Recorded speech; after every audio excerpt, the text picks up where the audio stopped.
Allez, Charles Magnin est avec nous, Bonjour. Facebook, Twitter.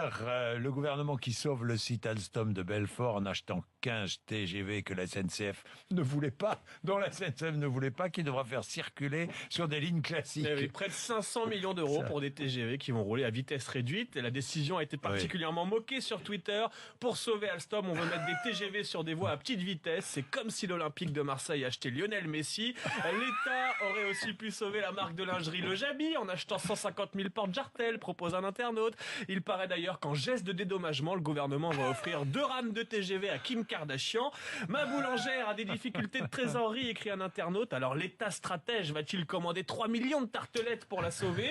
Selon un autre, les rames de TGV à 500 millions seront posées à côté des portiques écotax à 900 millions pour bien nous rappeler à quoi nous servent nos impôts. Enfin, un internaute se pose la question, quelle sera la prochaine étape? L'État va-t-il acheter les places restées vides dans ces trains dont la SNCF n'a pas besoin? À l'occasion de la semaine de l'égalité professionnelle, la CGT invite les maires salariés à témoigner sur Twitter. Hashtag vie de maire. Les internautes sont appelés à raconter toutes ces situations vécues en entreprise, les sous-entendus, les commentaires de leurs collègues, de leurs patrons.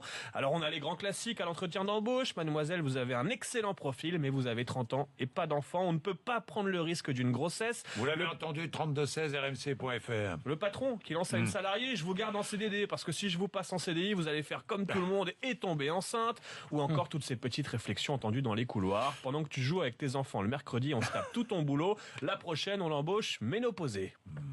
Ça, c'est fin, ça, tiens. Et c'est très réaliste. On termine, oui, c'est vrai. On termine avec un sourire grâce au hashtag du jour. Tu sais que tu as vieilli quand? Oui, il y a des signes qui ne trompent pas. Tu sais que tu as vieilli quand tu vois des jeunes en train de parler et que pour toi, c'est du chinois. Tu sais que tu as vieilli quand tu commences à écrire tes SMS avec tes index au lieu des pouces. Ça aussi, on le voit. Tu sais que tu vieillis quand tu ne dors plus dans la même pièce que tes dents. Tu sais que tu vieillis quand tu vas plus souvent à des funérailles qu'à des mariages. Tu sais que tu as vieilli quand tes chansons préférées passent sur Nostalgie.